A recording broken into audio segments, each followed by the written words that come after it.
Assalamu alaikum students. Today we are going to learn about diseases and their treatment. When I say diseases, we have several indication, we have several signs that tell us that we are ill. For example, I have fever. So there's a chance that I have some disease, okay?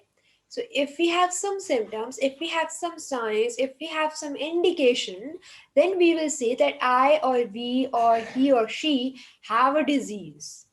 For example, I have a runny nose, so there's a chance I have a flu. So this runny nose is a sign, it's a symptom. So for now, we will act like a doctor and we will try to solve diseases, we will try to solve cases. But before that, we need to learn few things that tell us how to act like a doctor. Number one is symptoms. Symptoms is a sign. For example, runny nose, for example, fatigue, for example, vomiting, for example, nausea. They are not diseases. They are the symptoms that something is wrong within your body. So this is a symptoms. The sign, the indication of a disease is a symptom. Example I've told you earlier. Diagnosis. Diagnosis is the identification of an illness by examination. For example, if I go to the doctor, he will check my body temperature through thermometer. He will check my heartbeat through stethoscope. He will check my blood pressure. All of this, he can check my sugar level if I'm a diabetic patient. So there are several things that when we go to the doctor, they check them through their instruments, and this is examination. They are examining you by using their instrument. Sometimes they tell us to go for the test, go for the blood test, go for the urine test, go for the stool test. So this is diagnosis, where they are examining us, where they are examining our illness. They are identifying what is wrong within our body. Is there any symptom, particular symptom? For example, if I have a cough, that I have a very severe cough, the doctor would advise me to go to the chest x-ray, and then he will tell me that I have this and that disease. Okay, so this is examination. Sometimes this just the doctor just only takes your body temperature and stuff like that, and sometimes they ask you to go for a test for to diagnose you for the disease.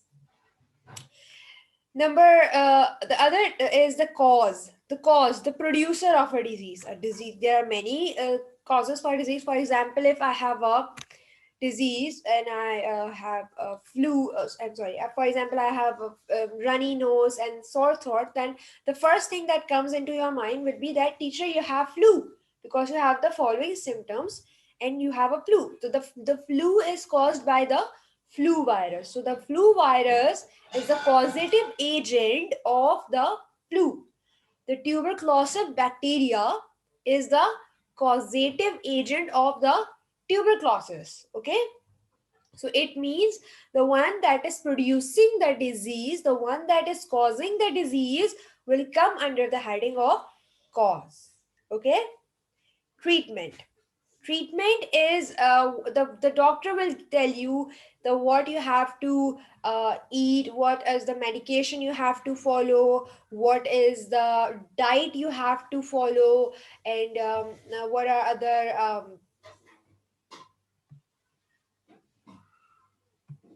precautions you have to follow. This is the treatment. Okay, so not only medication, but if you have to take a steam or if you have to avoid certain things, this is also the treatment.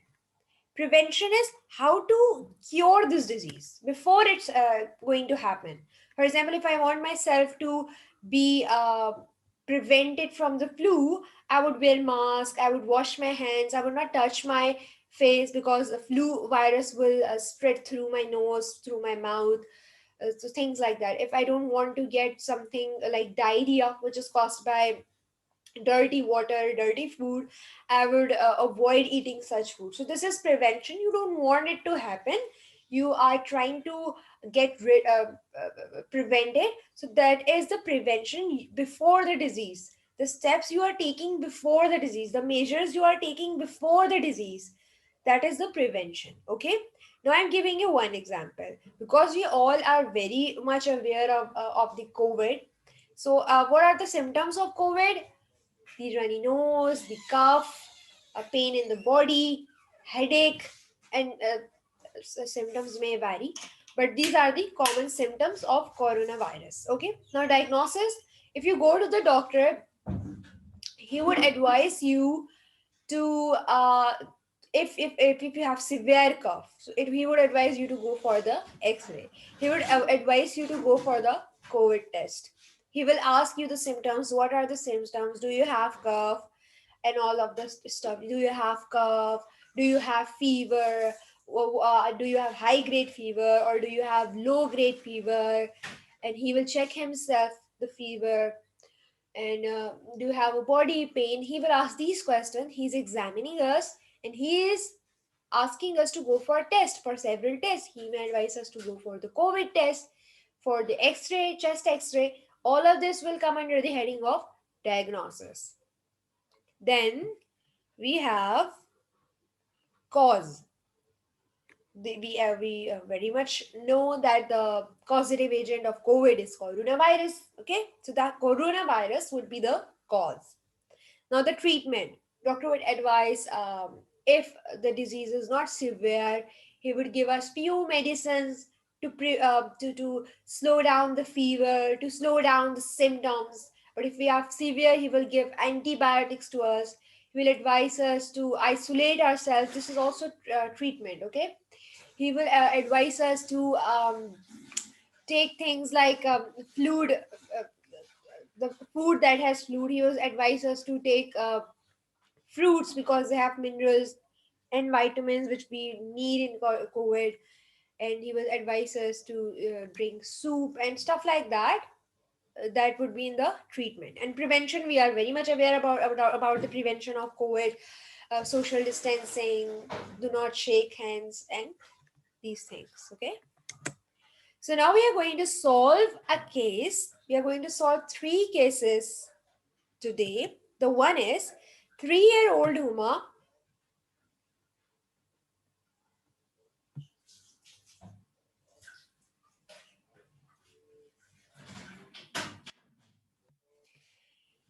is quite sick. Since morning, she has a runny nose and a bad throat. I'm highlighting the important stuff here. Every then and now, she coughs and sneezes. Her mother also checked her for fever and put her in bed. What has happened to Huma? So, we are now a doctor and we are going to solve this as a doctor. So, for that, we are going through few steps. The first thing the doctor will do is the diagnosis.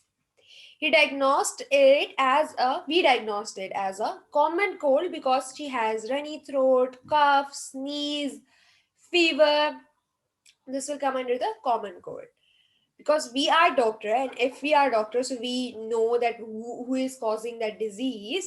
Flu virus is causing common cold.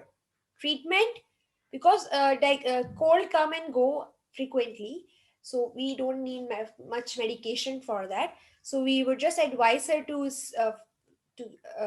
for steam inhalation and saline drops, so that it would clear her passage of air. Okay. And we how will it be avoided? It would be avoided by touch. We can avoid it by avoid touching surface and washing hands. Case number 2, Sarim was nearly breathless. So I'm also going to highlight the important stuff here. Breathless, problem with the breathing. He's trying to breathe, but he cannot take in the air. Okay, that is breathless. When he reached upstairs to tell his mother about the telephone call, "What has happened to you, dear? Why are you breathless?" asked his mother. "I don't know, Mom. It happens at the football field as well, and I feel I can't play anymore." He can't play anymore. I feel tired in the class. He's feeling tired. He's feeling breathless. "You haven't been feeling very hungry lately." The mother is saying that you are not feeling very hungry. So he has loss of appetite.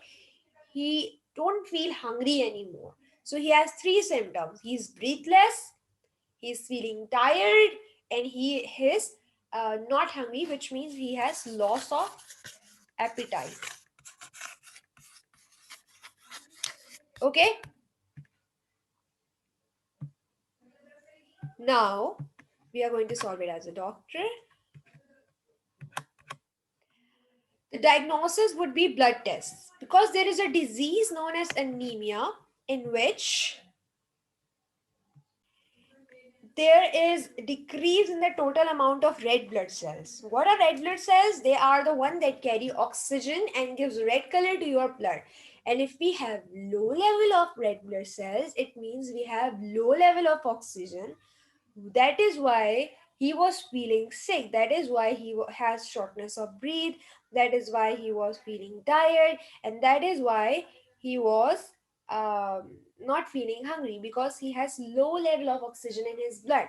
And we can diagnose it by the blood test, because in blood test you get to know the amount of red blood cell that is present in your blood. If it is within the range, then it is fine, but if it is less than the range, then we would say that he has anemia. Okay, so low level of red blood cells, or um, low level of red blood cells or low level of oxygen is anemia. Low level of oxygen due to low level of RBC, red blood cell, is anemia. Okay, so what is the cause? Because he don't like things like apples and iron, the food that has iron in it.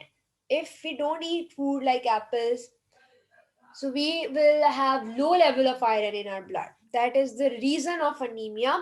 So I would advise you to take the apples regularly, like doctor says. Lack of iron in diet is the cause. There is no bacteria involved here. This is just a dash disease. What kind of disease is this? Is this a physiological disease? Is this a deficiency disease? Or is this an infectious disease? Hmm. So here is we are lacking something. Is it caused by some bacteria? No. Is it caused by some physiological disorder or some functioning disability? No. It is caused by something missing in our body, something less in our body, that is iron. So this is deficiency disease. Okay. So lack of iron in the diet, lack of would result into lack of red blood cells, okay, or reduce in amount of red blood cell. That would result into less capability of blood to carry oxygen. That would give you the following symptoms: shortness of breath, feeling tired, and loss of appetite. Understood, guys? Now, we would advise her, the treatment would be, we would advise her to take iron rich food like apples, etc., or iron supplements. These are the capsules or medicines that are not for bacteria, they are just iron within the capsule or within the tablet. Understood? That is iron supplement. Prevention is balanced diet. We would ask her to take things that have iron in it so that she could avoid being anemic again. Case number 3.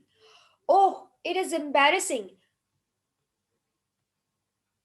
when one need to use the washroom after every 5 minutes. So he is going washroom after every 5 minutes. Thought Amal. Ah, my aching tummy. So he have pain in his tummy. He's going to washroom after every 5 minutes. Ahmad is at the verge of crying. What is the problem with Ahmad? So he has two problems we see. Number one is he is going to washroom after every 5 minutes and he has pain in his stomach. What do you think, students? This is a very common problems we guys follow. Yes. What do you think he has? Hmm. He has food poisoning. Okay. Consumption of the reason for food poisoning is because we eat food that is not clean. When we go outside or when we have get together with our friends, we eat a lot of junk food, and after 3 to 4 hours we have a pain in our tummy. That is because of the junk food, because they has bacteria and stuff like that. So this is food poisoning. Okay, so consumption of food that is not clean is the cause. Is it a bacterial disease? Is it an infectious disease? Or is it a physiological disease? Do we have something less in our body? Is it deficiency? No. Do we have some improper functioning in our body? No. The reason is the food that we ate has bacteria or in it. That is why we has these symptoms. Okay. So what would be the treatment? We would give her a medication because it's a bacterial disease and we don't want bacteria to live in our body. So we would definitely ask her or him to take medication and plenty of fluid. Why we are asking Ahmed to take plenty of fluid? Think about it, student. Because he is going to washroom after every 5 minutes, and because in food poisoning, there's a chance that he might lose lot of water from his body. And to cure that, we are asking him to take plenty of fluids and take plenty of water so that the amount of water can be maintained in his body. Okay, what is the prevention? Hand and food hygiene is necessary because if the food is not clean, it might have that bacteria, or if your hands are not clean, then they might also have that bacteria. Why is self medication harmful? What is self medication? When you take medicine without uh, anything from doctor, without advice from the doctor, that is self medication.